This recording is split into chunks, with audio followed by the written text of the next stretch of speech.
Welcome back to Moby's Kitchen, and today it's a cold, windy, sort of rainy day. We're gonna be making chili. I've got a chili recipe that I've created. I call it Mike's Spicy Italian Chili, and it's delicious. Let's go over the ingredients and show you what you need to have here. So we're gonna start with some reduced sodium chicken broth. And we'll go to the back row here. We've got some Worcestershire or W sauce here. We have some coarse ground black pepper, some kosher salt, some garlic salt, some garlic powder. Then we've got my favorite Cento San Marzano peeled tomatoes. We're gonna dice these up. Then we've got our pinto beans and diced jalapenos, hot. I like them hot. You can go mild if you want it less hot. We've got the chili beans. It's a pinto beans and chili sauce, basically. Then we've got cannelloni beans. These are a white bean, and that's what gives it kind of the nice color contrast. Then going back here, we've got our chili powder, paprika, oregano, and onion powder. Then we've got a green bell pepper, a red bell pepper, and a yellow bell pepper. I've got 2 small yellow onions, but you could do 1 large yellow onion. This is just what we had here. Then we've got frozen corn. We have our hot Italian sausage. Now, I bought these in the links because they didn't have the hot Italian sausage. They only had mild that was ground, but all you got to do is just slice the links off. I'll show you that to get the sausage in the middle. Then we've got 90-10 ground beef here. We've got a pound of that, and we're going to do a pound of the Italian sausage, and of course, our tomato paste. All right, let's get everything diced up and prepared, and we'll be right back with you. Okay, so it's time to get all of our stuff prepped. We're gonna start by chopping our vegetables. We're gonna start with our bell peppers. I'm just gonna show you how I chop a bell pepper. I'll just do one section. So we'll start here with our red. I like to kind of start at the top here. You have less waste, and you kind of run your knife around and underneath so you don't have to chop the whole top and the bottom off. And it gives you a perfect piece there. So we're gonna dice this.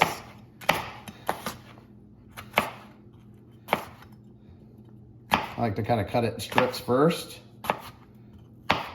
And what you do is kind of put them all together and then dice.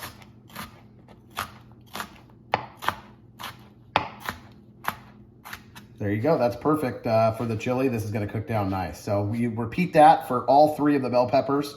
Let me get those chopped and I'll be right back with you. Okay, so we've got all of our bell peppers chopped. It's time to chop our onion here. So here's how I like to do an onion. You can see this sort of furry side. This is the root side. You want to keep this intact. Then you've got this other side. We're going to cut. You're going to hold it carefully here. You're going to cut a little bit off this side and then flip it over so it gives you like a nice flat surface. And then you're going to cut right in between in the middle of that root right here. Just go straight down.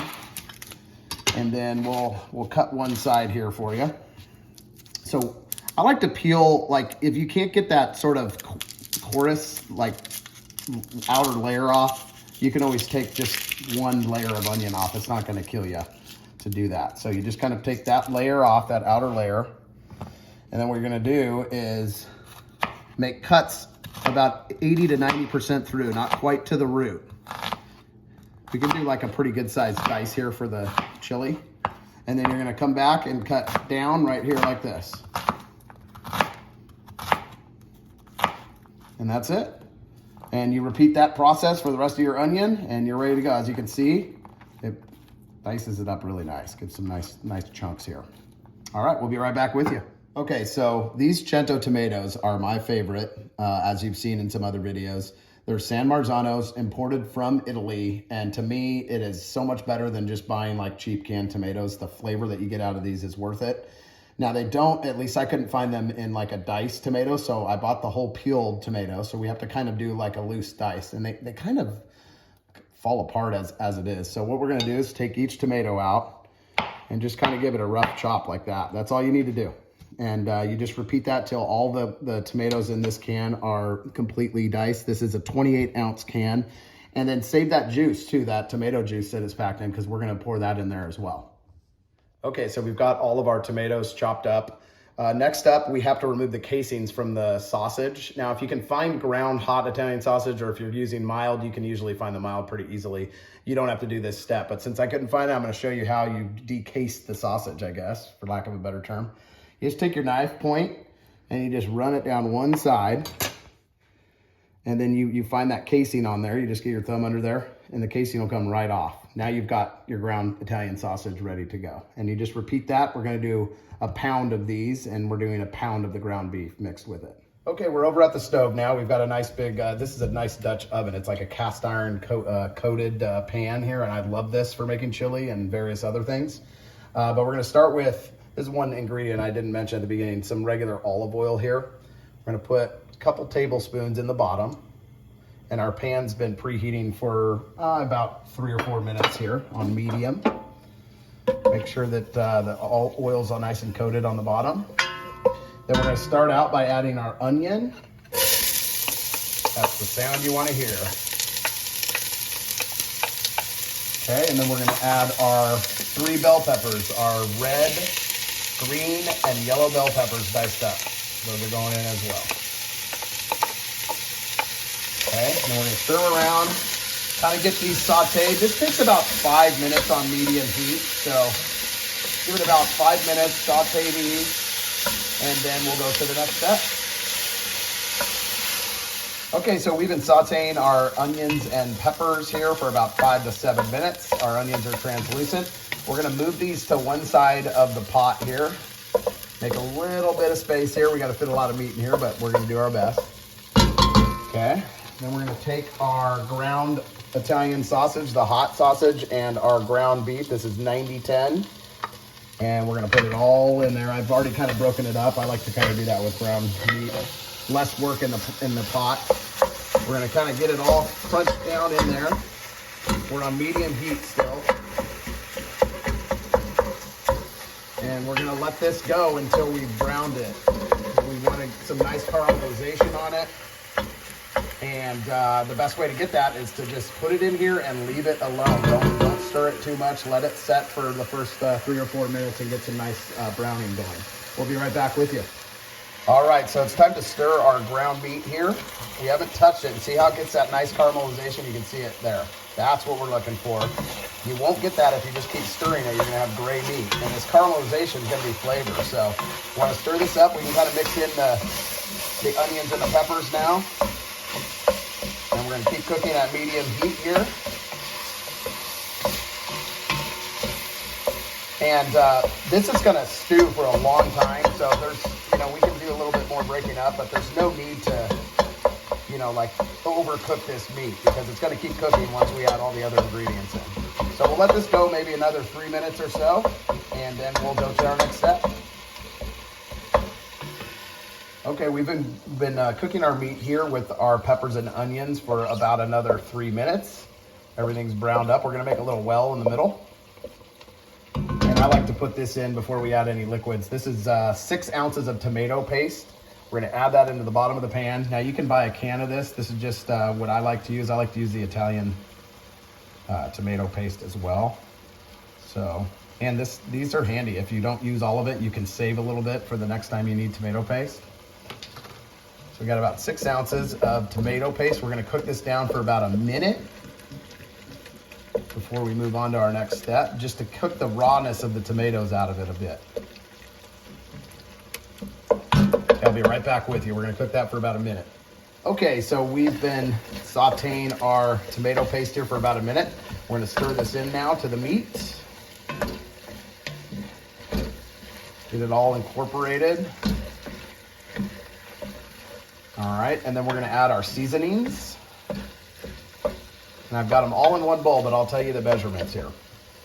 Okay, we have 2 tablespoons of chili powder, 1 tablespoon of onion powder, 1 tablespoon of garlic salt, 1 tablespoon of black pepper, 1 tablespoon of paprika, 1 teaspoon of oregano, 1 teaspoon of salt, and 1 teaspoon of garlic powder. So that's all going in there. It's slowly going to become chili at this point. We've got the chili powder in there. We're going to stir this into our meat mixture.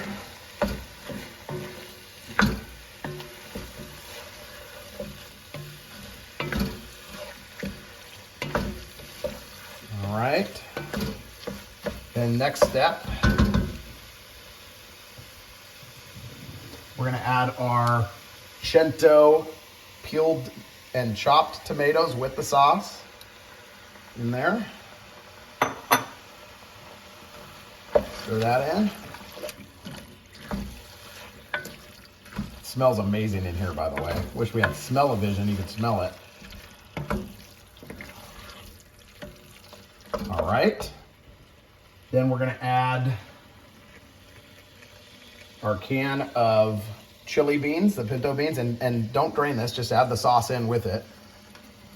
Sometimes they're a little stubborn coming out. Now these are about 15, I think 15 and a half ounce cans.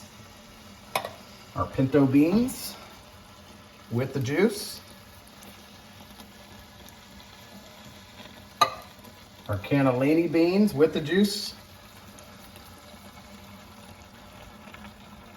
All right. We've got our Worcestershire or W sauce here. We're gonna do about, I don't know, 4 or 5 dashes of that.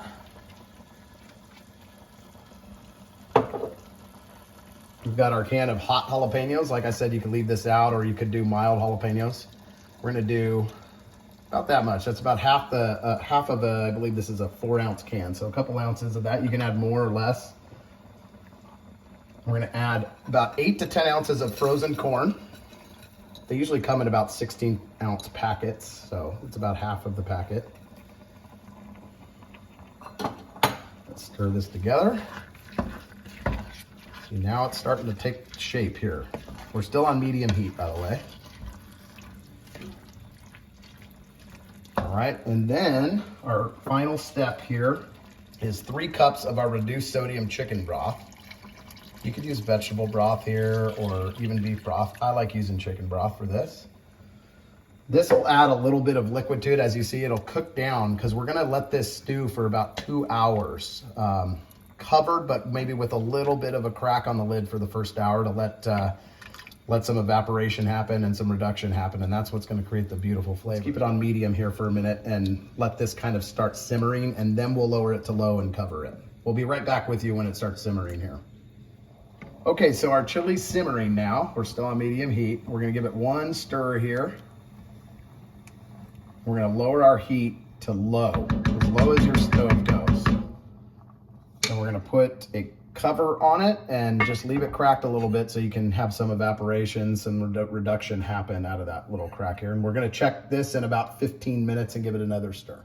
Okay, so we've checked this once. This is our second stir session here with the chili. It's been going for about a half an hour now. It's looking good, it's reducing down. So like I said, about every 15, 20 minutes, give it a stir. Make sure everything's looking good. It should be like a nice slow simmer like that. Just little bubbles coming up. And then we're gonna let this go for another hour, hour and a half, however long you want it to go. But I like to let it go and reduce. See how it's still kind of thinned out. So I like to let it go a couple hours so it reduces down to the thickness that I like. I mean, it's totally edible right now, and I'm sure it's delicious in this state, but keep stirring it every 15, 20 minutes for a couple hours. We're gonna cover it with a little crack again and check on it in another 15. When it's done, I'll be back with you and show you what it looks like. All right, so we've been simmering for a couple hours here with the lid cracked. We just took the lid off. This is perfect. This is the consistency you're looking for. We're going to get this plated up and give it a try. Okay, we've got our chili in a bowl. It's time to try it. It's been a long process, but we're ready to go here. I grated some fresh Jack cheese on here, but you can do cheddar, Colby Jack, pepper Jack, whatever your favorite cheese is. You can even do mozzarella if you like. I always grate my cheese fresh, as you all know. It tastes better, it melts better than the pre-grated stuff. All right, let's try to get a bite with a little bit of everything in it. The tomato, some meat, some cheese. All right. It's gonna be hot.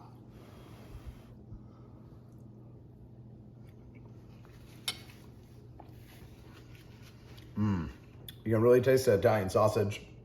You can taste the beans are like nice and soft and flavorful. Just a little bit of kick. It's not too crazy spicy. In fact, if you like it spicy, you could add that whole can of the diced jalapenos, the hot jalapenos. You could add hot sauce in this if you want. It's really good though. I'm telling you, make this at home. Super easy to do. Great for a cold day like today. Thanks for stopping by Moby's Kitchen, and please like and subscribe. We'll see you on the next video.